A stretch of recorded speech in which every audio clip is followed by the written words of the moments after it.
ক্যামলার দিকে পা দিলে কি গুনাহ হবে?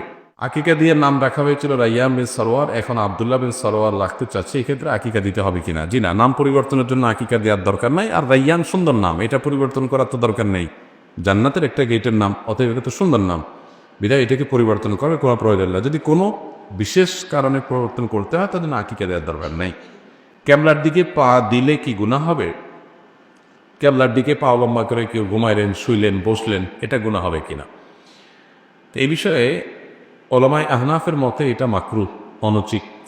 কেবলাটি সম্মান প্রদর্শন অংশ হিসাবে এটা করা উচিত নয়। কারণ নবী করিম সাল্লাল্লাহু আলাইহি সাল্লাম কেবলার দিকে ফিরে পেশাব পায়খানা করতে নিষেধ করেছেন, পরিষ্কার হাদিস রয়েছে।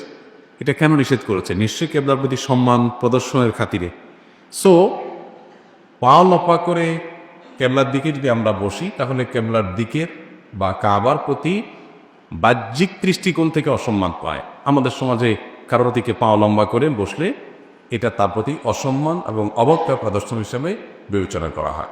মোটা দাগে যেহেতু কাবার প্রতি সম্মান প্রদর্শন করা বিষয়টা প্রমাণিত, বিধায় কাবার দিকে ইচ্ছাকৃত কোনো কারণ ছাড়া পাও দিয়ে বা লম্বা করে বসাটাও অনুচিত, আদবের খেলাফ।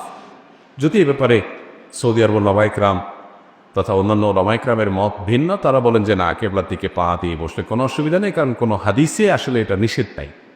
কোরআন হাদিসে কোথাও আলাদা করে পেশাব পায়খানা করা নিষেধ আছে, কিন্তু পা দিয়ে বসা যাবে না এমন কোনো কথা নাই, অতএব এটাতে অসুবিধা নেই।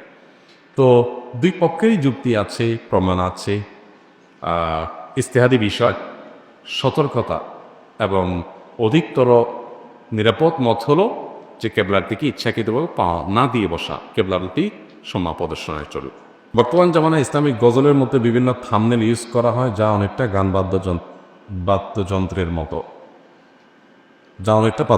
মতো, এই ধরনের গজল শোনা বা অনলাইনে রিলিজ দেওয়া যায় সব এখানে। থাম্বনেল যেটা, এটা তো একটা পিকচার, এখানে বাদ্যযন্ত্রের ছবি দিলেই ওটা শোনা হারাম হয়ে যাবে না? যদি ইসলামী গজল বা গানের কথাগুলোর ব্যাকগ্রাউন্ড সাউন্ডের মধ্যে যদি কোনো মিউজিক থাকে, মিউজিক বাজে সূক্ষ্মভাবে, তাহলে সেটা শোনা না যায়, গুনাহ, শোনা যাবে না।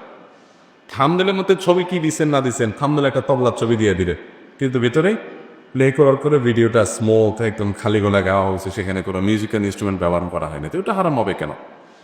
মিউজিক শোনা হারাম, মিউজিকের ছবি দেখা কি না দেখলে হারাম হবে না।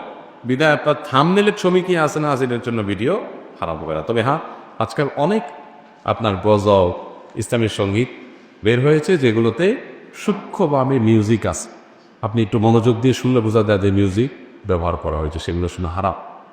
এগুলো আপনার খুবই সূক্ষ্মভাব মানুষকে হারামের দিকে নিয়ে যায়। আমরা হয়তো ইসলামের কথা শুনে, আল্লাহর কথা শুনে, কোরআন হাদিসের কথা শুনে, ভালো কথা শুনে আমরা এগুলোকে শুনি, কিন্তু নিজের অজান্তে আমি হারামি লিপ্ত হয়ে যাচ্ছি। ওটা আমাদের সতর্ক থাকতে হবে। ফ্রেশ খালি গলা গাওয়া হয়েছে এবং সেখানে মিউজিকের কোনো ইনস্ট্রুমেন্টের ব্যবহার করা হয় নাই, শুধু সেগুলো আপনার শুনতে পারবেন। আল্লাহ আমাদের তৌফিক দান।